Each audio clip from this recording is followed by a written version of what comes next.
నమస్కారం, నేను Sahasra. Welcome to our channel. Karnataka ప్రభుత్వం తాజాగా ప్రవేశపెట్టిన పారిశ్రామిక బిల్లుపై నాస్కాం తీవ్ర అసంతృప్తి వ్యక్తం చేస్తుంది. ఎందుకంటే అక్కడ తీసుకొచ్చినటువంటి ఉద్యోగాలు ఏవైతే ఉన్నాయో అవి కన్నడీలకే ఇవ్వాలి అన్నట్టు పెట్టినటువంటి షరతుపై మిగిలిన పారిశ్రామికవేత్తలు కానీ వీళ్ళంతా కూడా తీవ్ర అసంతృప్తితో ఉన్నారు. అయితే ఇదే సందర్భంలో నారా లోకేష్ గారు దీన్ని అవకాశానికి తీసుకుంటూ ఏపీకి ఆహ్వానం పలికారు. ఏపీలో డేటా అనలిస్ట్ కానీ లేదంటే ఏఐ కానీ ఇంకా ఎటువంటి ఐటీకి సంబంధించిన పారిశ్రామికవేత్తలు మా దగ్గర వచ్చి ఇక్కడ ఇంప్లిమెంట్ అయితే ఇవ్వండి అన్నట్టు కూడా వాళ్ళకి ఆహ్వానం అయితే పలికారు. దీని గురించి పూర్తి వివరాలంతా కూడా మనతో పాటు ప్రముఖ సీనియర్ జర్నలిస్ట్ దుర్గా వడ్లమాని గారు ఉన్నారు. ఆవిడని అడిగి తెలుసుకుందాం. నమస్తే అండి. నమస్తే అండి. లోకేష్ గారు ఐటీ మంత్రిగా చాలా రకాలుగా ఏపీకి తన వంతు తను చాలా ప్రయత్నాలు అయితే చేస్తున్నారు. అయితే రీసెంట్గా పారిశ్రామిక బిల్లుపై నాస్కాం గురించి ఆయన అయితే ఒక మెన్షన్ చేశారు. మాకు ఇక్కడ ఎటువంటి షరతులు కానీ అడ్డంకులు లేవు, మీరు స్వేచ్ఛగా ఇక్కడ పారిశ్రామికంగా మీరు ఇక్కడ అభివృద్ధి చేయొచ్చు అన్నట్టు కూడా చెప్పారు. సో ఒకవేళ నాస్కాం కనుక ఏపీలో వస్తే ఎట్లా ఉంటుందంటారు ఏపీ? అసలు నాస్కాం గురించి చెప్పుకునే ముందు కర్ణాటక గురించి మాట్లాడుకున్నాం. కర్ణాటక వాళ్ళు ఇప్పుడు ఈ పారిశ్రామిక బిల్లు ఏదైతే వాళ్ళు ప్రవేశపెట్టారో అదేంటంటే అది 50%, 75%, 100%. అంటే 50% కింది తరగతి ఉద్యోగులంతా కూడా కర్ణాటక వాళ్ళు, 75% మిడిల్ మేనేజ్మెంట్ లాగా వీళ్ళు అన్ని రకాల వాళ్ళు అంటే అవుట్ సైడర్స్ని కూడా తీసుకోవచ్చు. 100% అనేది అక్కడ వాళ్ళే అంటే మేనేజ్మెంట్ ఏదైతే ఉంటుందో అది కర్ణాటక వాళ్ళకే ఇవ్వాలి అనే ఒక తరహా బిల్లును వాళ్ళు ప్రవేశపెట్టారు. ఈ బిల్లుకి నాస్కాం ఇవాళ నో చెప్పింది. అంటే వాళ్ళు చాలా అసంతృప్తిని వ్యక్తం చేశారు. ఎందుకంటే ఇప్పుడు మీరు ఐటీ కనుక తీసుకున్నారంటే ఒకప్పుడు బెంగళూరు హబ్, తర్వాత హైదరాబాద్ కూడా అట్లాగే డెవలప్ అయింది. సో ఇవాళ ఈ నాస్కాం మళ్ళీ ముందుకు వచ్చినప్పుడు ఇప్పుడు ఐటీ, ఏఐ, తర్వాత ఈ డేటా క్లస్టర్స్ ఏవైతే ఉంటాయి ఈ సెంటర్స్ అన్నిటికీ కూడా జాతీయ మండలి అన్నమాట ఇది నాస్కాం అంటే. సో వాళ్ళకి ఇవాళ లోకేష్ గారు ఆహ్వానం పలికారు. మీరు చెప్పినట్టుగా మీరు మా రాష్ట్రానికి రండి, ఆంధ్రప్రదేశ్ మీకు అన్ని విధాలుగా అనుకూలమైంది, మీకు మేము సింగిల్ విండో విధానం ద్వారా మేము అన్ని మౌలిక సదుపాయాలు ఇస్తాం, మీకు ఎటువంటి అంటే ఇబ్బందులు కలిగించము, ఎటువంటి రిజర్వేషన్స్ ఉండవు మా దగ్గర అని ఒక ఓపెన్ ఇది ఇచ్చారనమాట ఆఫర్ లాగా. సో లోకేష్ చేసిన పని వల్ల ఈ రిజర్వేషన్స్ అనేవి దెబ్బతింటాయి అంటే దెబ్బతినవు. అసలు రిజర్వేషన్స్ 75% తీసుకొచ్చింది లోకల్స్ కానీ అక్కడ కర్ణాటక గవర్నమెంట్ ఎలా చేసిందో అట్లా జగన్మోహన్ రెడ్డి చేశాడు. అది ఒక తప్పిదం జరిగింది. ఆ లోకల్స్ అని పెట్టడం వల్ల అది ఇబ్బంది కదా మిగతా వాళ్ళకి. ఇప్పుడు ఇలాంటి ఉద్యోగాలు ఐటీ ఉద్యోగాలు అనేవి అందరూ చేస్తారు, అది వీళ్ళకే ఇవ్వాలి అంటే కుదరదు కదా. ఇప్పుడు ఎవరెవరికి ఎటువంటి స్కిల్ ఉంటుందో ఎవరికి తెలియదు. స్కిల్ ఉన్నప్పుడు వాళ్ళు బయట వాళ్ళు అయితే ఏంటి, లోకల్ వాళ్ళు అయితే ఏంటి, లోకల్ వాళ్ళు కూడా ప్రిఫరెన్స్ ఇవ్వాలి తప్పకుండా.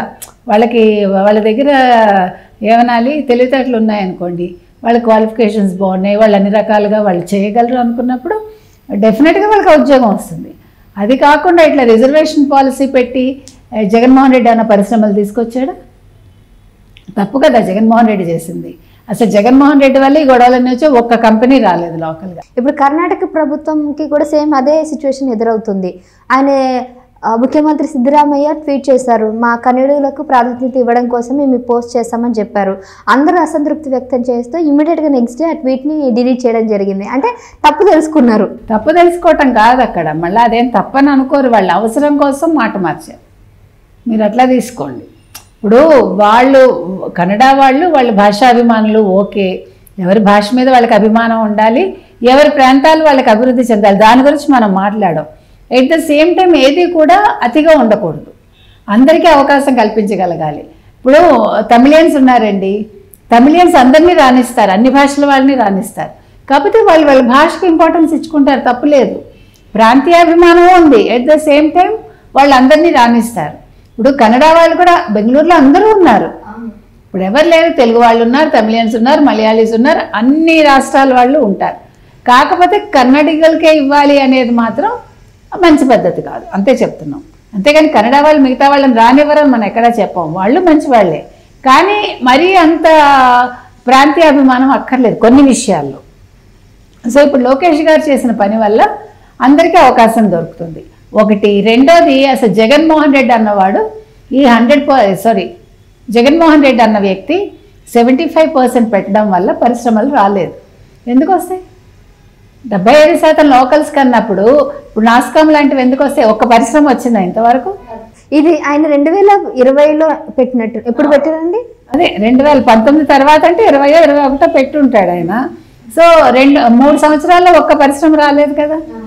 ఉన్న వాటిని కూడా పంపించేశాడు కదా. ఫస్ట్ థింగ్ ఒక సింపుల్గా ఆలోచించాల్సింది, అక్కడ ఉన్న వాళ్ళకి ఎలాగో ఖచ్చితంగా వాళ్ళకి అవకాశం ఇస్తారు. ఇంకా వేరే వాళ్ళు వచ్చి అక్కడ ఉండడం వల్ల ఆ రాష్ట్రం అభివృద్ధి చెందుతుంది కదా. తప్పకుండా. ఇప్పుడు చంద్రబాబు నాయుడు గారు ఎలక్షన్స్ ముందు ఏం చెప్పారు?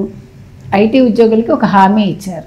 ఎందుకంటే చంద్రబాబు నాయుడు గారిని అరెస్ట్ చేసినప్పుడు మీకు గుర్తుంది, ఐటీ వాళ్ళందరూ కూడా ఉద్యమించారు హైదరాబాద్లో కూడా. సో కేటీఆర్ లాంటి వాళ్ళు మీరు ఇట్లాంటివన్నీ ఇక్కడ చేయడానికి వీల్లేదు, మీ రాష్ట్రానికి మీరు వెళ్ళి చేసుకోండి అన్నాడు. అయినా వాళ్ళు ఏం వినలేదు. గచ్చిబౌలిలో వాళ్ళు పెట్టుకున్నారు పెద్ద సభ, తర్వాత రాజమండ్రి వెళ్ళారు, అన్నీ జరిగాయి. వాళ్ళ సంఘీభావాన్ని తెలిపారు. ఆ తర్వాత చంద్రబాబు నాయుడు గారు మాట్లాడినప్పుడు ఎలక్షన్స్ ముందు వాళ్ళతోటి, నేను మీకు హామీ ఇస్తున్నాను, మీకు లోకల్గా నేను ఈ మొత్తం ఐటీ ఇండస్ట్రీ ఏది ఉందో ఆ కంపెనీలన్నీ తీసుకొస్తా ఆంధ్రప్రదేశ్కి, మీరు మీ ఊళ్ళల్లో ఉండి ఉద్యోగాలు చేసుకోవచ్చు, వర్క్ ఫ్రమ్ హోమ్ లాగా. అంటే మీ ఇంట్లో ఉంటూ మీరు మీ వృత్తి మీరు చేసుకోవచ్చు అని. సో అందులో భాగంగా ఈరోజు లోకేష్ గారు స్పందించారు చూడండి.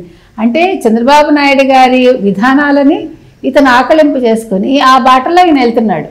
అంటే 100% తండ్రి అంత వాడు అవ్వడానికి టైం పడుతుంది, బట్ అట్లీస్ట్ అది ఇమీడియట్గా అతను గ్రాప్ చేశాడు చూడండి. అక్కడ అది జరగగానే నాస్కామ్ని పట్టుకొని మీరు రండి. గతంలో IBM ఎలా వచ్చింది?